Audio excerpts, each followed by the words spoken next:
الحمد للہ وکفی والصلاة والسلام علی من لا نبی بعدہ۔ اس بار کا مضمون اصلاح معاشرت سے متعلق ہے کہ ہم سب کی کیسے اصلاح ہو، ہم سب اپنی اپنی ذمہ داریوں کو، اپنی اپنی جواب دہی کو سب سے پہلے اللہ اور رسول علیہ الصلوۃ والسلام کی طے کردہ ہوا ذمہ داریاں انہیں پورا کر رہے ہوں، اور پھر انسانوں سے متعلق جو حقوق ہم پر عائد اور لازم ہیں ان حقوق کی ادائیگی کر رہے ہوں، اور تیسرے نمبر پر تمام معاشرے کے لیے سود مند اور فائدہ مند ثابت ہو رہے ہوں۔ اصلاح معاشرہ کا تعلق ان تین چیزوں کے ساتھ ہے کہ سب سے پہلے آدمی اللہ اور رسول علیہ الصلوۃ والسلام کی مان رہا ہو، دوسرے نمبر پر جو اس سے متعلق حقوق ہیں، معاشرے میں جن جن لوگوں سے اس کا جیسا جیسا تعلق ہے، والدین ہیں، اولاد ہے، بیوی بچے ہیں، عزیز اقربا ہیں، ملنے جلنے والے لوگ ہیں، ان کے حقوق کی ادائیگی کا اہتمام اور فکر کر رہا ہو، اور تیسرے اور آخری نمبر پر کل معاشرے کے لیے، کل انسانیت کے لیے وہ فائدہ مند ثابت ہو رہا ہو، لوگوں کے لیے موذی، تکلیف دہ، پریشان کن نہ ہو، بلکہ وہ سود مند، فائدہ مند اور راحت کے پہنچانے والا ہو۔ یہ ہے اصلاح معاشرے کا خلاصہ۔ اتوار کا مضمون بھی اصلاح معاشرہ سے متعلق ہے، تو اصلاح معاشرہ سے متعلق آج کیونکہ ساتھ ساتھ رمضان بھی ہے، روزہ بھی ہے، اس مناسبت سے وہ حدیث جو آپ علیہ الصلوۃ والسلام نے رمضان المبارک کے لیے بطور خلاصہ کے عرض کی۔ حضرت سلمان فارسی رضی اللہ تعالی عنہ کی روایت، بہقی کتاب کا نام ہے، حدیث مبارکہ کی کتاب بہقی کی روایت ہے، آپ صلی اللہ علیہ وسلم نے ایک بہت تفصیلی تقریر فرمائی۔ عربی میں خطبہ کہتے ہیں، اردو میں تقریر، بیان اور مضمون کہتے ہیں۔ تو آپ صلی اللہ علیہ وسلم نے بہت تفصیلی مضمون ارشاد فرمایا، بہت تفصیلی تقریر کی، بہت لمبا بیان ارشاد فرمایا۔ اس میں رمضان مبارک سے متعلق بہت ساری چیزوں کو ذکر کر کے رمضان کو بند کر دیا کہ بس اگر تم یہ کر لو تو انشاءاللہ رمضان قابو میں، اور رمضان میں جتنا کچھ کر سکتے ہو اس سے باہر نہیں ہے۔ تو ایک حدیث مبارکہ ارشاد فرمائی آپ علیہ الصلوۃ والسلام نے۔ سب سے پہلے ارشاد فرمایا اس حدیث مبارکہ کے ابتدا میں کہ یہ برکت اور رحمت کا مہینہ ہے، یہ عظمت والا مہینہ ہے، یہ قابل قدر، اس کی قدر کی جائے ایسا مہینہ ہے۔ فرمایا اس میں شب قدر ہے جو 1000 مہینوں سے باعتبار عبادت کے، 1000 مہینوں میں آپ جتنی عبادت کریں، ہم اور آپ جتنی محنت کوشش کریں، 1000 مہینوں میں اتنی محنت نہیں کر سکتے جتنی ایک شب قدر اگر میسر آ جائے۔ ایک شب قدر اگر میسر آ جائے تو وہ 1000 مہینوں کے برابر نہیں کہا، کب 1000 مہینوں سے بھی بہتر ہے وہ شب قدر جو اسی مہینے میں رکھی گئی ہے۔ پھر ساتھ ساتھ فرمایا اور تسلی دینے کے لیے کہ تم نفل بھی پڑھتے ہو، فرض بھی پڑھتے ہو، تو ہم نے فرض کے ریٹ بھی اور نفل کے ریٹ بھی بڑھا دیے۔ تم نفل پڑھو گے تو ایسا ہے جیسے 11 مہینے میں تم نے فرض پڑھے، اور تم فرض تو پڑھتے ہی ہو، فرض کا اہتمام کرتے ہو، تو ایسا ہے جیسے 11 مہینے میں تم نے 70 فرض ایک ہی وقت میں ادا کیے۔ اور بھئی 70 ظہر کی نماز ایک وقت میں کون پڑھ سکتا ہے؟ 70 تراویحیں ایک ہی دن میں ایک وقت میں کون پڑھ سکتا ہے؟ کہ ایسا ہے غیر رمضان میں تم نے 70 جمعے، 70 تراویحیں، 70 فجر، 70 ظہر، 70 عصر پڑھ لی ایک فرض پڑھنے پر۔ پڑھیں گے ایک فرض، اجر ملے گا 70 کے برابر۔ ہاں نفل پڑھے تو وہ فرضوں کے برابر ہو جائے۔ اور فرمایا روزہ بھی ہے، اہتمام کرنا ہے، فرض ہے، روزہ ضروری ہے، اور روزہ ہے تو روزے دار کا بھی خیال رکھنا ہے۔ روزے دار کو اس کے روزے کے افطار کی فکر کرو۔ سب کو ترغیب دی، پورے مسلمانوں کو، انسانیت کو ترغیب دی کہ بھئی اس کا اہتمام کریں. اللہ کے نبی علیہ الصلوۃ والسلام اہتمام کریں یہ تو بات کی چیز ہے، اس پر اجر کیا ملے گا؟ فرمایا اجر یہ ملے گا کہ کروائیں گے افطار تو دوزخ کی آگ سے اللہ بچت اور مغفرت کا فیصلہ کر دے گا. اللہ انعام تو بہت بڑا ہے، ایک روزے دار کو ایک دن روزہ افطار کروانے پر جہنم سے چھٹکارا اور مغفرت کا فیصلہ. اے اللہ کے نبی علیہ الصلوۃ والسلام یہ اللہ نے اجر تو بہت بڑا رکھا ہے، لیکن مسئلہ یہ ہے کہ ہمارے پاس تو ایک روزے دار کا بھی روزہ افطار کروانے کے لیے چیزیں میسر نہیں ہیں. فرمایا نہیں تمہارے پاس میسر ہے. اللہ کے نبی ہم تو خود فاقہ زدہ لوگ ہیں، ہم تو خود بہت تسمہ پرس لوگ ہیں. فرمایا نہیں تمہارے پاس انتظام ہے. اللہ کے نبی آپ ہی فرمائیے کیسے انتظام ہے؟ کہا ایک گھونٹ لسی کا نہیں ہے. کہا وہ تو ہے. کہا بس کافی ہے. کہا ایک گھونٹ دودھ کا نہیں ہے. کہا وہ تو ہے. کہا اتنا تو ہو جاتا ہے، اس سے زیادہ ہے. فرمایا کہا کھجور ہے. کہا کھجور ہے. کہا کتنی ہے؟ کہا بہت ساری ہیں. کہا ایک کھجور میں تیرا اور تیرے بھائی کا دونوں کا روزہ کھل جائے گا. آدھی دے دے اور آدھی رکھ لے. فرمایا اللہ کے نبی اس پر دوزخ سے بچت اور مغفرت کا فیصلہ. کہا ہاں میرا رب جب فرضوں کو 70 فرض کر سکتا ہے، نفلوں کو فرضوں کے برابر کر سکتا ہے، اتنے چھوٹے سے عمل پر یہ بہت کچھ بھی دے سکتا ہے. تو صحابہ خوش ہو گئے اور فرمایا آپ علیہ الصلوۃ والسلام نے کہ بھئی جو آدمی بھی ایسا کرے گا، روزے دار کا روزہ کھلوائے گا تو مغفرت بھی فرما دے گا اللہ پاک اور ساتھ ساتھ دوزخ سے بھی بچا لے گا. اور ایک اور کام بھی آپ علیہ السلام نے ارشاد فرمایا کہ جو تمہارے ماتحت زیر نگر خدام، تمہاری خدمت کرنے والے تمہارے زیر اثر لوگ ہیں، تم ایسا کرو ان کے ساتھ خصوصاً اس مہینے میں نرمی اور تخفیف کا معاملہ کرو. اللہ یہ تو بات کی چیز ہے جو اللہ نے حکم دیا اللہ کے نبی علیہ السلام کہ تخفیف کیا کریں، کیسے کریں. ہر آدمی کی تخفیف، ہر آدمی کا مسئلہ مختلف ہے. وہ تو بات کی چیز ہے کیا کریں کیسے کریں، لیکن ملے گا کیا اس پہ؟ کہا وہی ملے گا جو روزے دار کو روزہ کھلوانے پر ملے گا، جہنم سے چھٹکارا اور مغفرت کا فیصلہ. صرف نرمی کرنے پر، اپنے ملازم کے ساتھ نرمی کر، اپنے ملازم کے ساتھ، ماتحت کے ساتھ، ڈرائیور کے ساتھ، خانسامے کے ساتھ نرمی کر دیں. اسے محسوس ہو کہ بھئی کچھ وقت میں کمی ہو گئی، اسے محسوس ہو خدمت مشقت تکلیف میں کچھ کمی ہو گئی. اس کا احساس ضروری ہے، اس کا احساس ضروری ہے. اگر اسے احساس ہو جائے تو ایسی صورت فرمایا اس پر بھی جہنم سے چھٹکارا اور مغفرت کا فیصلہ.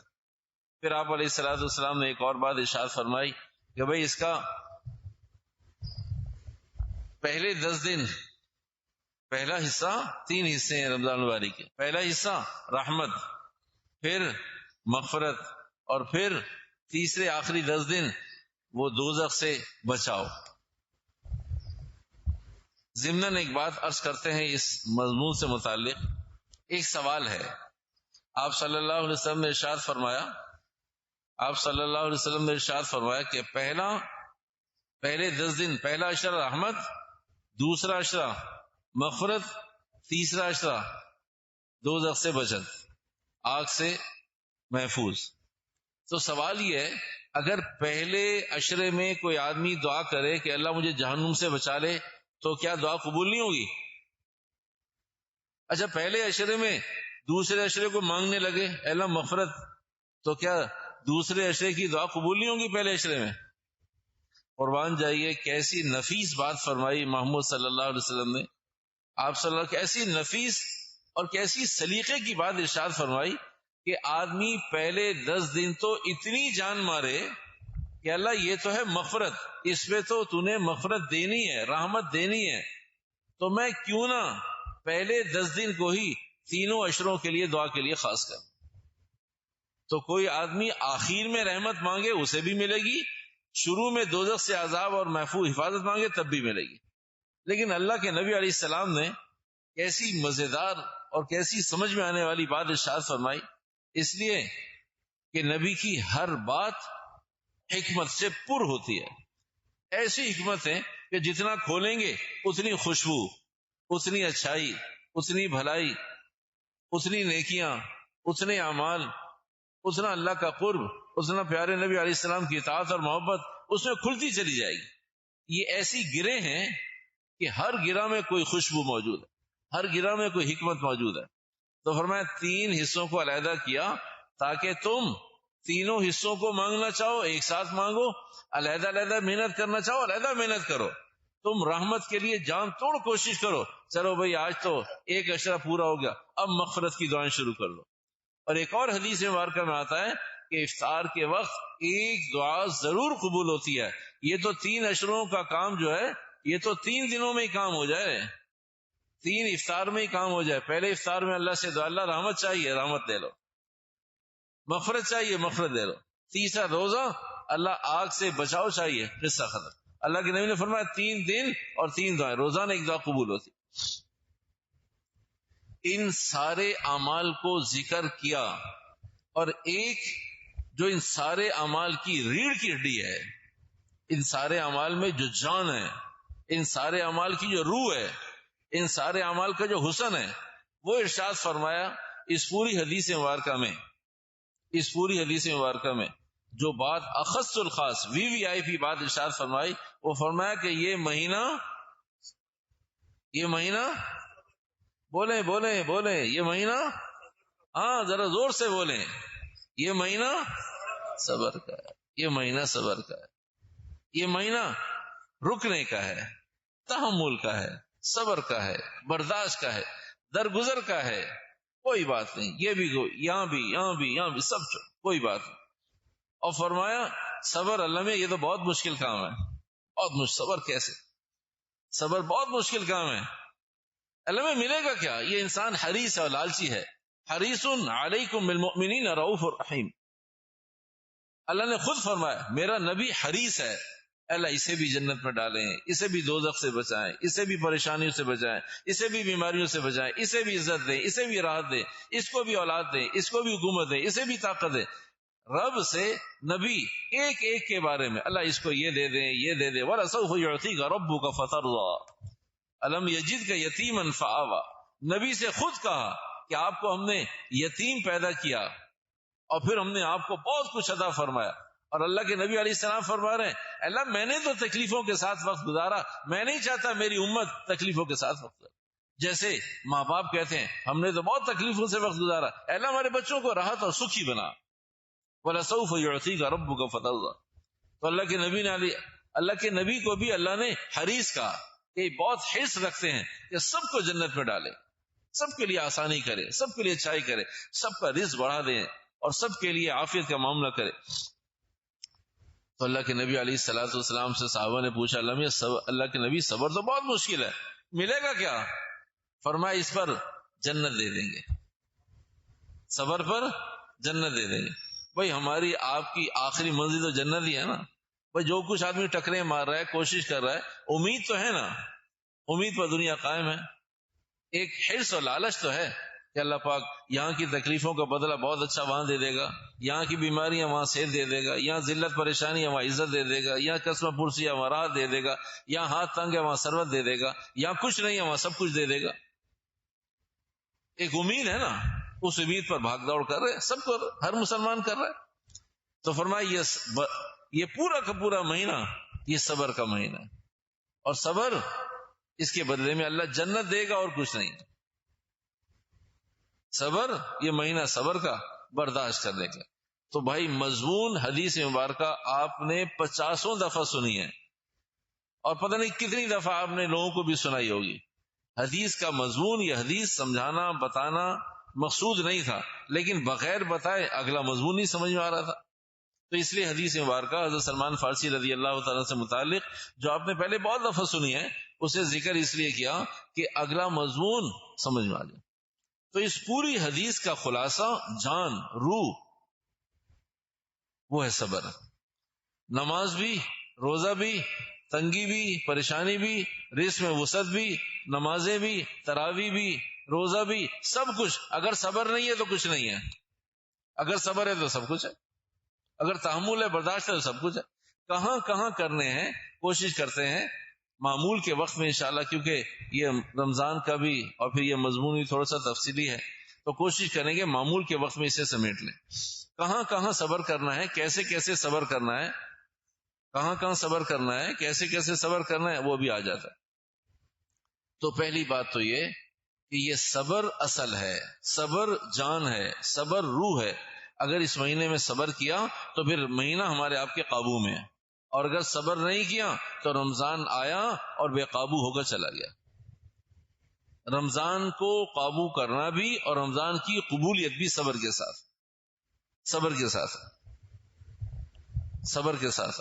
اگر صبر نہیں ہے تو پھر یہ رمضان مبارک مجھے اور آپ کو کوئی فائدہ نہیں رہے، اس رمضان کا کوئی فائدہ نہیں، کوئی کیفیات نہیں بنے گی، کوئی ترقی نہیں ہوگی، کوئی اللہ سے قرب نہیں ملے گا، کوئی آپ علیہ الصلوۃ والسلام کی محبت نہیں آئے گی، کوئی دین پر مر مٹنے کا جذبہ نہیں پیدا ہوگا۔ اس لیے کہ اللہ کے نبی نے فرمایا، اصل حکیم نے فرمایا، فعل الحکیم لا یخلو عن الحکمہ، حکیم کا کوئی فعل بھی حکمت سے خالی نہیں ہوتا۔ آپ علیہ السلام نے حکمت کا ایک بول ارشاد فرما دیا، امت کے لیے رہنمائی دے دی، بھائی صبر کرو گے تو سب کچھ مل جائے گا، صبر نہیں کرو کچھ نہیں ملے۔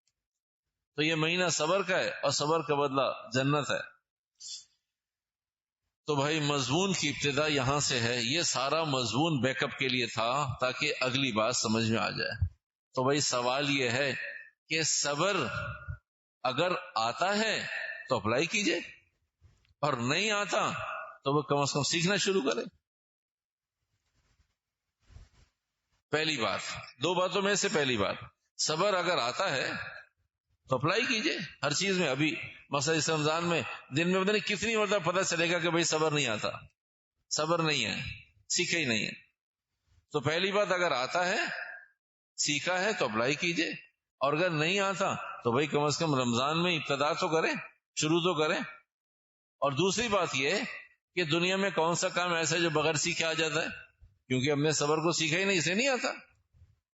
ہم نے صبر سیکھا نہیں ہے، مضمون صبر پڑھا ہے، بیان صبر سنا ہے، آرٹیکل کوئی پڑھا ہوگا، اخبار میں کوئی مضمون آیا ہوگا، پڑھا ہوگا، کوئی کتاب پڑھی ہوگی صبر کی۔ تو صبر تو فزکس چاہتا ہے، صبر تو سیکھنا چاہتا ہے۔ اگر سیکھا ہوگا تو آئے گا، آدمی کر لے گا۔ ایک صاحب صبر سے متعلق ایک بہت مضمون، بہت ضخیم کتاب، ایک ضخیم کتاب انہوں نے پڑھی، گھر میں بیٹھے سکون سے، اے سی میں بیٹھے، پنکھے کے نیچے بیٹھے، بہت اچھے انوائرمنٹ میں صبر کی بڑے مزے کے اس میں مضامین ہیں، بہت مزے مزے کی احادیث ہیں۔ تو پوری صبر سے متعلق 200-250 صفحے کی کتاب، 200-250 صفحے کی کتاب پڑھ ڈالی، 200-250 صفحے کی کتاب پڑھ ڈالی انہوں نے۔ اتنے مزے کے اس میں واقعات صبر کے، صبر کیا یہ ہوا، صبر کیا یہ ملا، صبر کیا ایسے ہوا، صبر کیا یہ فائدہ ہوا، احادیث بھی، قرآن پاک کی آیت بھی، مزے سے اے سی روم میں۔ اللہ کی شان، 1-2 دن کے بعد ان کا ایک بیرون کا سفر تھا، تھوڑی سی تاخیر سے پہنچے۔ جن لوگوں نے جہاز کے سفر کیے ہیں انہیں اس بات کا اندازہ ہے کہ جہاز میں اگر 70 سال کا بوڑھا بھی ہو یا 5 سال کا بچہ بھی ہو، دونوں کو جہاز کی سیٹ میں، ہاں،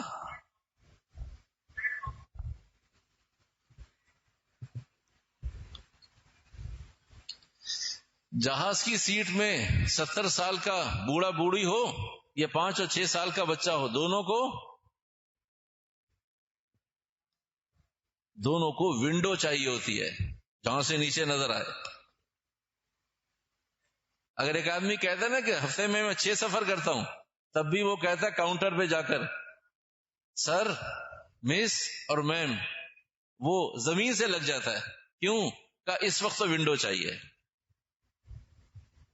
وہ اپنا قدر ہی دیکھتا کہ کیا ریکویسٹ کر رہا ہے، کس سے کر رہا ہے، بس اسے ونڈو چاہیے۔ تو وہ صاحب تھوڑا سا تاخیر ہو گئی، لائن لمبی تھی، تو جب وہ اپنی سیٹ پر پہنچے، آفیشلی ان کی اپنی سیٹ ونڈو سیٹ تھی، ان صاحب کی اپنی سیٹ ونڈو سیٹ تھی، لیکن ایک پیئر تھا تو وہ اسے اپنی اہلیہ کو اس طرف بٹھایا اور خود یہاں بیٹھ گیا، اس لیے کہ 3 سیٹیں ہوتی ہیں، 3 میں سے اس نے سوچا بھائی سیٹ تو میری ادھر کی ہے، دونوں ادھر، اور ونڈو والی سیٹ پہ پتہ نہیں کون ہے کیا ہے، آئے گا تو ریکویسٹ کر لوں گا، تو میں اپنی بیوی کو وہاں بٹھاؤں، خود درمیان والی سیٹ پہ بیٹھا، کارنر والی سیٹ پر اس آدمی کی جس کو ونڈو تھی اس کی جگہ چھوڑ دی۔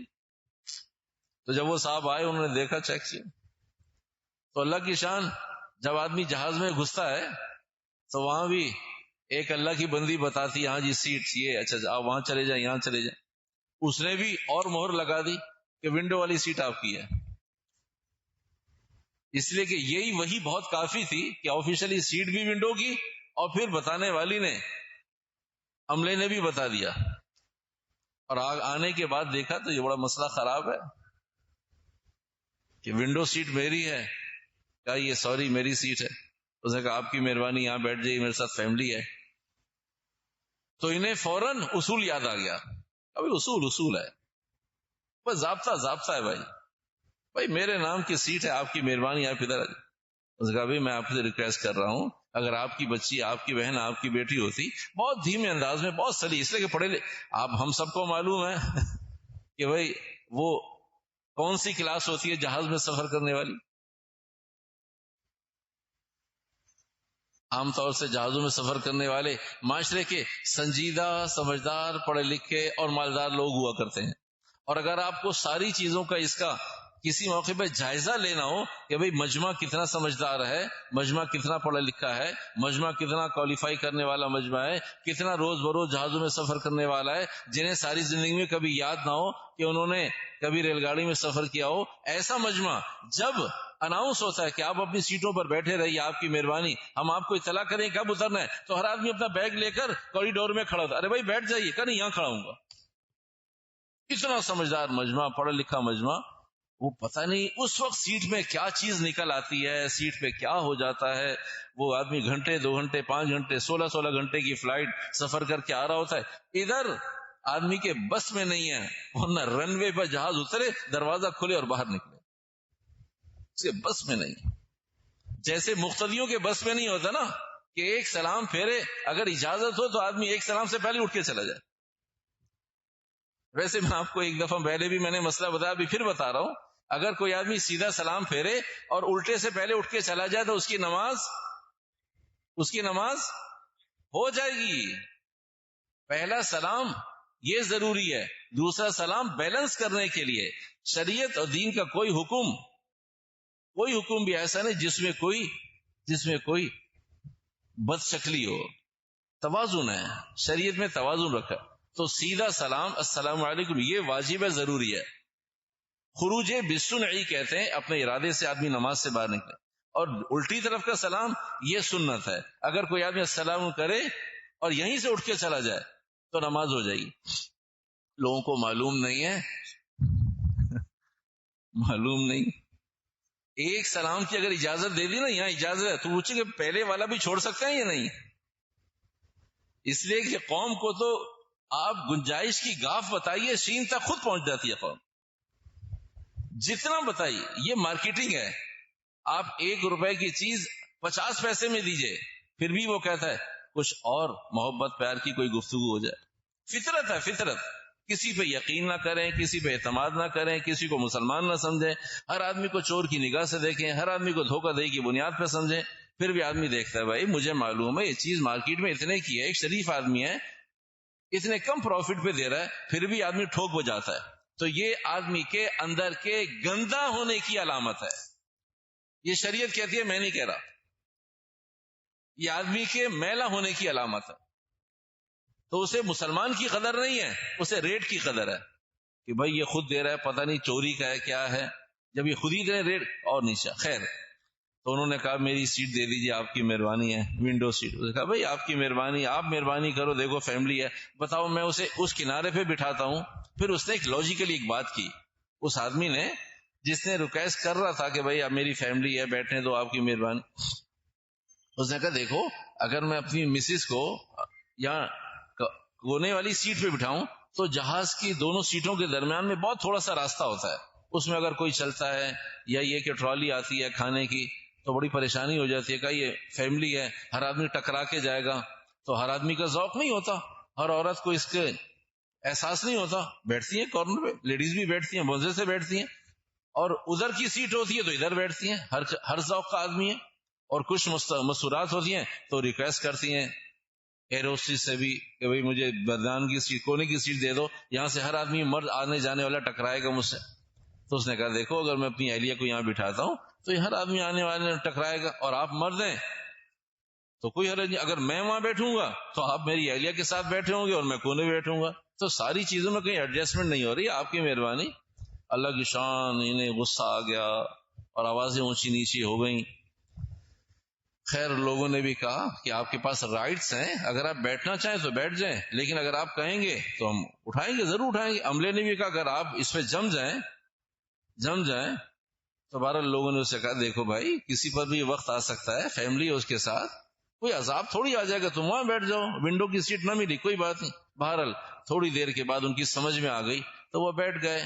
لیکن سفر کے دوران سوچتے رہے کہ جو میں نے مضمون صبر پڑھا تھا وہ تو بڑے مزے کا تھا، اسی میں پڑھ رہا تھا، لیکن عمل صبر پہ پتہ چلا کہ مضمون صبر اور ہے اور عملی سفر اور ہے.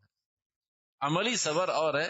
جب فزیکلی صبر کرنا پڑتا ہے، اگر سیکھا ہوتا ہے تو کر لیتا ہے، نہیں سیکھا ہوتا تو سلنڈر ہو جاتا ہے. تو یہ صبر میں توازن کرنے کی ضرورت ہے. دوسرا مضمون، دوسری بات، صبر میں جنہوں نے صبر سیکھا ہوتا ہے وہ سب جگہ صبر لے کر چل رہے ہوتے ہیں. صبر کے 4 پلیٹ فارمز ہیں، ایک گھر، ایک کاروباری معاملات، تیسرا مسجد، اور چوتھا سفر. صبر کے 4 پلیٹ فارم ہیں. صبر کے 4 پلیٹ فارم ہیں. ایک پلیٹ فارم سب سے پہلے گھر، آپ کی 4 دیواری، یہاں اپنے صبر کا مظاہرہ کرنا ہے اور صابر جناب محترم محمد صابر صاحب بن کے دکھانا ہے آپ نے. دوسرے نمبر پر گھر کے بعد آپ کے جو کمائی کے پلیٹ فارم ہے، دکان ہے، آفس ہے، فیکٹری ہے، جہاں آپ آتے جاتے ہیں، ملازم ہے، مالک ہے، جو بھی پلیٹ فارم ہے، اینی ہاؤ، اس سے بحث نہیں ہے. دوسرے نمبر پر صبر کا مظاہرہ آپ نے یہاں کرنا ہے. تیسرے نمبر پر آپ مسلمان ہیں، عبادت خانے میں آپ کا صبر رہنا چاہیے. آپ عبادت خانے میں بھی انسان بن کر آئیں اور انسان بن کر جائیں. جس نے صبر سیکھا ہوگا، چوتھے نمبر پر سفر میں، سفر ہوائی جہاز کا ہو، بحری جہاز کا ہو، بائی روڈ ہو، پیدل سفر ہو، سائیکل پہ ہو، پبلک ٹرانسپورٹ پہ، کہیں بھی سفر کے دوران پیدل ہو یا ہوائی سفر پر ہو، ہر دو صورت میں یہ 4 چیزیں ہیں جہاں صبر کا توازن ضروری ہے. اس کے ہاں ضروری ہو سکتا ہے جس نے صبر سیکھا ہوگا. جس نے صبر نہیں سیکھا ہوگا تو وہ غیر متوازن صبر اختیار کرے. اب ہم بات کو سمیٹ لیتے ہیں کہ کیسے پتہ چلے گا کہ صبر سیکھا یا نہیں سیکھا. 4 پلیٹ فارمز ہیں صبر کے. یہ مہینہ صبر کا ہے اور صبر کا بدلہ جنت ہے. یہ مہینہ صبر کا ہے، یہ مہینہ صبر کا ہے اور صبر کا بدلہ جنت ہے. اور صبر کے لیے 4 پلیٹ فارم ہیں. صبر کے لیے 4 پلیٹ فارم ہیں. سب سے پہلا پلیٹ فارم بنیادی مرکزی جہاں سے ابتدا ہوگی وہ گھر ہے. دوسرے نمبر پر کمائی کے پلیٹ فارمز ہیں. تیسرے نمبر پر عبادت کے پلیٹ فارمز ہیں، چاہے اپنی مسجد ہو یا حرمین ہو، یہاں صبر چاہیے.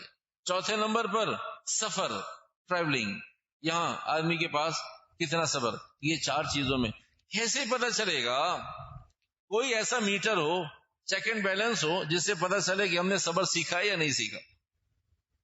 اگر صبر سیکھا ہوگا تو 4 پلیٹ فارم پر توازن ہوگا. یہ ہے اصول اور ضابطہ، یہ پرنسپل ہے. اگر صبر سیکھا ہوگا تو 4 جگہ پر توازن ہوگا. اگر صبر نہیں سیکھا ہوگا تو 4 جگہ میں سے کہیں نہ کہیں ڈس بیلنس ہوگا.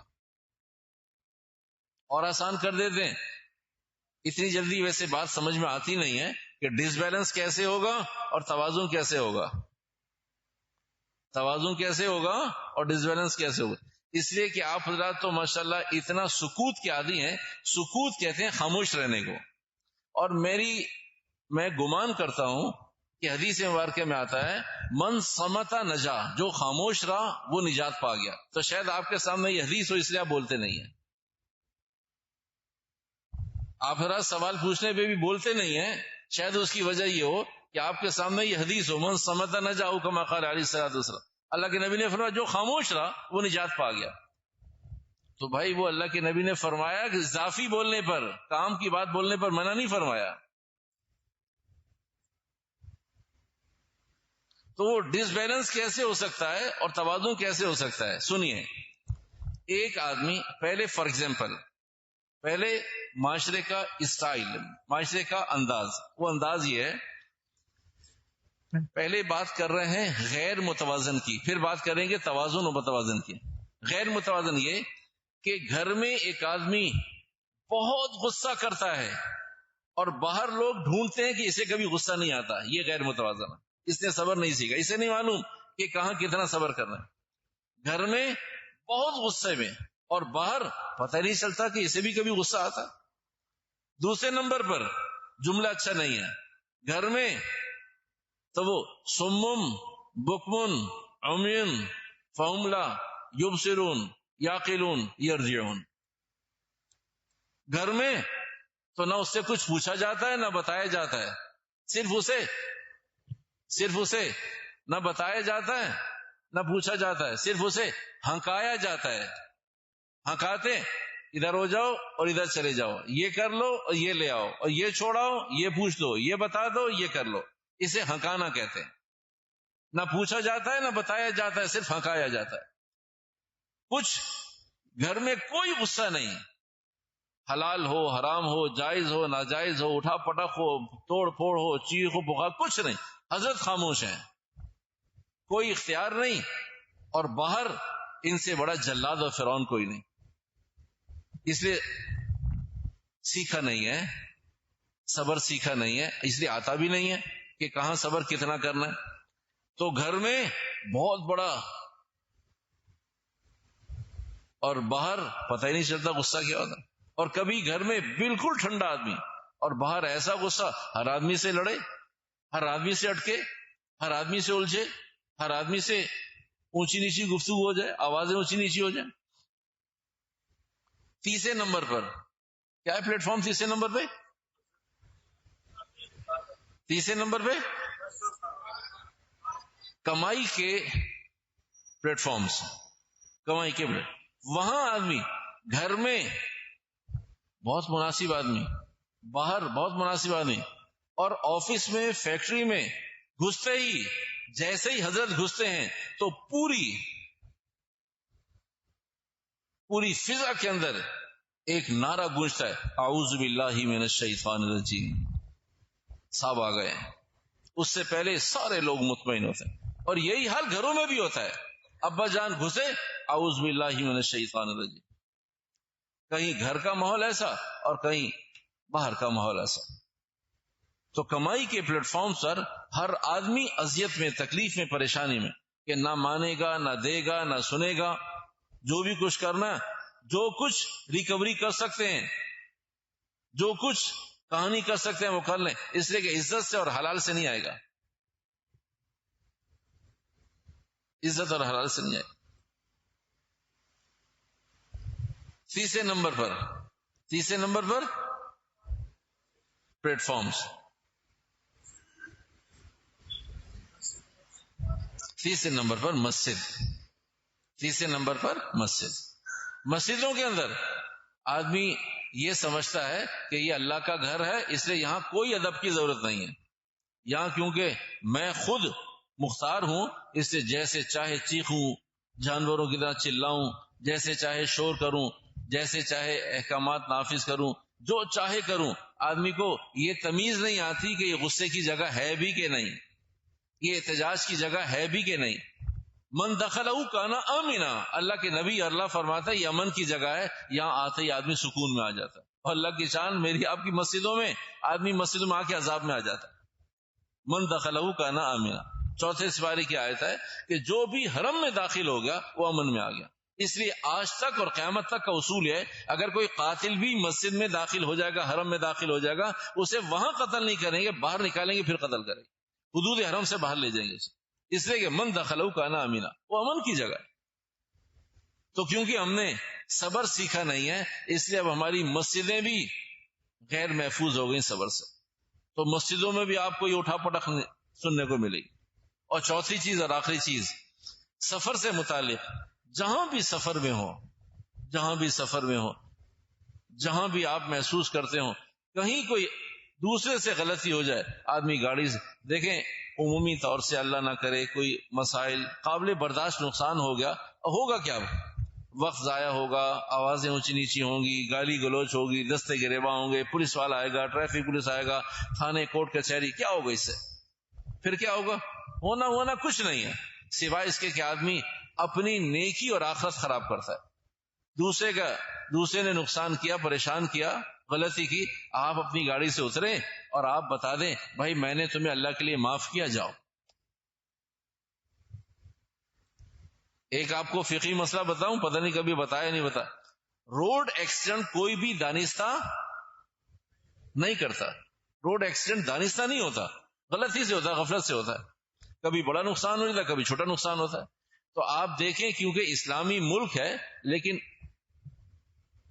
اسلامی ملک ہے، اسلامی تعلیمات ہم نے، اسے ٹریفک کا بھی تو ایک نظام ہے نا، اسے بھی تو سیکھنا، جو لوگ گاڑی چلا رہے ہیں انہیں پہلے ٹریفک کے نظام سیکھنے چاہیے پھر گاڑی چلائیں۔ حضرت عمر کے دور میں بازار میں نہیں آدمی بیٹھ سکتا تھا جب تک بازار کے مسائل اور بازار کا دین نہ سیکھ لے۔ ہمارے ہاں ایک بازار اور ایک ٹرانسپورٹ، جس آدمی کو کچھ نہیں معلوم، کچھ نہیں کرتا، کچھ نہیں کر سکتا، وہ یہ دونوں کام کر رہا ہوتا۔ تو فقہی شرعی مسئلہ یہ ہے، روڈ ایکسیڈنٹ پر تاوان لینا ناجائز ہے کہ جی آپ نے نقصان کیا ہے، بھائی ہو گیا اللہ کی طرف سے، اب چھوٹا ہو گیا تو معاف کر دیا، بڑا ہو گیا تو پکڑ لیا۔ ارے بھائی بڑے کے لیے بھی حکم یہی ہے، چھوٹا موبائل ہوتا ہے تو امام صاحب یہ موبائل باہر پڑا ہوا تھا، بھائی ہمیں تو بڑا موبائل کوئی کسی نے لا کے دیا آج تک، والٹ کے 10 لوگ ہیں، کہا مولوی صاحب والٹ اس میں ابھی میں نے پیسے نکلوا کے ابھی آیا تھا نماز پڑھ، بس پتہ نہیں کہاں گر گیا، آیا صرف مسجد ہوں، کتنے پیسے تھے؟ کچھ پیسے تھے۔ ارے کتنے پیسے تھے؟ کہا صرف $2500 تھے اس میں۔ تو ایسی چیز تو کوئی لا کر نہیں دیتا۔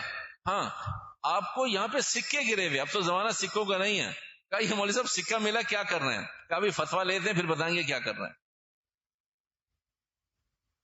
علماء اور مفتیان کو بٹھائیں گے کہ بھئی یہ سکہ اس آدمی کو مل گیا، اب کیا کرنا ہے؟ چھوٹا نقصان ہو گیا، کہا جاؤ مجھے حدیث یاد ہے، مجھے فقہی مسئلہ یاد ہے، میں نے اللہ کے لیے معاف۔ بڑا نقصان ہو، کہا ایسا کیسے ہو سکتا ہے؟ تو بھائی بڑے کے لیے بھی حکم وہی ہے، چھوٹے کے لیے بھی حکم وہی ہے۔ شریعت کا اصول بڑے زیادہ کم سے بدلتا نہیں ہے، اصول اپنی جگہ۔ ٹریفک مسائل ہیں، بھائی صبر کر لیں، صبر کر لیں، بس صبر کریں اور اپنے سگنل کے کھلنے کا انتظار کریں، اور اگر بے صبری ہے، غلطی ہو گئی تو اب اگلے کو معاف کر دیں، غلطی ہو گئی۔ اول تو ہمارے معاشرے کا نظام میں کوئی غلطی ماننے کو تیار نہیں ہے۔ سب سے آسان حل یہ ہے، سب سے آسان حل یہ ہے کہ جس کی غلطی نہ ہو وہ غلطی مان لے، جاؤ بھائی کہ جی میری غلطی ہے۔ اور کبھی کبھی تو ایسا ہوتا ہے تیسرا آدمی جو آتا ہے دوڑ کر آتا ہے۔ آپ کو عجیب لطیفہ سناؤں، 2 لوگ لڑ رہے ہیں، آپ کی غلطی ہے، آپ کی غلطی، آپ نے کیا، آپ نے گرین ہونے کی انتظار نہیں کیا، آپ نے ریڈ پہ چل پڑے، اب دنیا جہان کی مسئلہ۔ تو ایک تیسرا آدمی دوڑتا ہوا ہے، کہا جی آپ دونوں کی غلطی نہیں ہے، میری غلطی ہے، آپ دونوں بالکل ٹھیک ہے، میرے پاس تو گاڑی نہیں ہے، میں تو پیدل سڑک کراس کر کے آیا ہوں کہ دیکھوں کہ آپ کی مدد کر سکوں، غلطی میری ہے۔ کہا آپ کی کیسے غلطی ہے؟ کہا آپ دونوں گاڑیوں کے درمیان میں کیوں نہیں آ گیا، یہ میری غلطی ہے۔ تو بھئی آپ غلطی ماننے کو تیار نہیں ہے۔ آخری بات، ایک صبر اور ایک غصہ، یہ دونوں ایک دوسرے کو ذبح کر دیتے ہیں۔ اگر صبر ہے تو پھر غصہ نہیں آئے گا، اگر غصہ ہے تو پھر صبر کہیں نظر نہیں آئے گا۔ یہ صبر اور غصہ یہ دونوں ایک دوسرے کی ضدین ہیں، زمین و آسمان ہیں، ایک دوسرے کے اگینسٹ ہیں۔ تو بھائی کیونکہ ہم نے صبر نہیں سیکھا اس لیے غصہ خود ہی آ گیا، صبر نہیں سیکھا۔ آپ علیہ الصلوۃ والسلام سے ایک صحابی نے پوچھا اللہ کے نبی کوئی آسان سی مختصر سی نصیحت فرمائیے، آسان سی مختصر سی نصیحت فرما دیں۔ آپ علیہ السلام فرمائے غصہ نہ کیا کر، فرمایا اللہ کے نبی اور کچھ؟ فرمایا غصہ نہ کیا کر، فرمایا اس کے علاوہ کچھ اور؟ فرمایا غصہ نہ کیا کر۔ 3 مرتبہ ارشاد فرمایا، سوال ایک تھا، 3 مرتبہ، اور کچھ؟ غصہ نہ کیا، اور کچھ؟ غصہ، اور کچھ؟ غصہ نہ کیا کر۔ تو محدثین نے، علماء نے لکھا ہے کہ یہ غصہ کسی کے پاس سے بھی جائے گا نہیں جب تک بار بار سمجھائیں گے نہیں، بار بار کوشش نہیں کرے گا، بار بار اللہ سے دعا نہیں کرے گا. تو اللہ کے نبی نے ایسے ہی 3 دفعہ نہیں فرما دیا، اس لیے فرمایا عام حالات میں کسی کام کو 1 دفعہ فرمایا، کسی کو 3 دفعہ فرمایا. تو جس چیز کو 3 دفعہ فرمایا یہ اس بات کی علامت ہے کہ بھائی یہ کام آسان نہیں ہے. غصہ نہ کرے آدمی اور صبر کرے یہ آسان نہیں ہے. تو جس نے غصہ کیا اس نے صبر نہیں کیا، جس نے صبر کیا اس نے غصہ نہیں کیا. اللہ سبحانہ وتعالی ہمیں اور آپ کو ان ساری چیزوں کے. ایک بات یاد آ گئی، بس عرض کر کے بات ختم کرتا ہوں. دیکھو بھائی کسی بھی چیز کی شکل نا عمل سے بنا کرتی ہے، کسی بھی چیز کی شکل عمل سے بنا کرتی ہے. اب رمضان المبارک میں مجمع آتا ہے تو رمضان کی ایک شکل بن جاتی ہے. عام دنوں میں مسجدیں خالی ہوتی ہیں تو رمضان کی شکل نہیں بنتی. تراویح کے لیے لوگ آتے ہیں، عشاء کی نماز پڑھ کر تراویح کا انتظار کرتے ہیں، تراویح پڑھتے ہیں، رمضان کی ایک شکل بن جاتی ہے. تراویح کے بعد وطر عام حالات میں جماعت سے نہیں ہوتے اور رمضان میں جماعت سے ہوتے ہیں، ایک شکل بن جاتی. کہا یہ جماعت سے کیوں پڑھ رہے ہیں؟ ہم تو 12 مہینے علیحدہ پڑھتے ہیں. کہا رمضان ہے اس لیے امام کے ساتھ پڑھتے ہیں. تو عمل شکل بناتا ہے. تو اب اللہ کے نبی علیہ الصلوۃ والسلام نے یہ رمضان کی شکل باقی رکھنے کے لیے عمل بتایا. اللہ کے نبی علیہ السلام نے کبھی رمضان لگے، روزہ لگے، اس لیے فرمایا یہ ساری چیزیں روزہ کیسے لگے گا؟ اس سب کی جان صبر ہے. جب صبر کرے گا تو پھر رمضان لگے گا، جب صبر نہیں کرے گا پھر رمضان نہیں محسوس ہوگا. اللہ پاک عمل کی توفیق عطا فرمائے. اتوار کا بیان حسب معمول ہر اتوار کو انشاءاللہ ظہر کی نماز کے بعد بیان اپنی جگہ ہوگا، لیکن جو رمضان المبارک کی روٹین ہے وہ کل پیر سے انشاءاللہ الرحمن ظہر کی اذان کے بعد اور نماز سے پہلے جو مختصر بیانات اور مختصر مسائل بیان کیے جاتے ہیں وہ اپنی جگہ ہے. کل سے انشاءاللہ الرحمن ظہر کی نماز سے پہلے جمعہ اور اتوار کے علاوہ، جیسے آج اتوار کو ظہر سے پہلے بیان نہیں ہوا اس لیے کہ اتوار کو مجمع محلے کا ہوتا ہے اور باقی دنوں میں مجمع، کیونکہ ہم کمرشل بلاک میں ہیں، آفیسز کے لوگ ہوتے ہیں، تو باقی پورے ہفتے میں جمعہ اتوار کے علاوہ ظہر کی نماز سے پہلے رمضان مبارک کے کچھ مسائل بیان کیے جاتے تھے حسب سابق. اس دفعہ بھی انشاءاللہ کل سے اس کی ترتیب بنا لیں گے. اور اتوار کا بیان اپنی جگہ پر ظہر کی نماز کے بعد بیان ہوتا ہے. تو اتوار کو ظہر سے پہلے نہیں ہوگا، ظہر کے بعد ہوگا. باقی دنوں میں ظہر کے بعد نہیں ہوگا، ظہر سے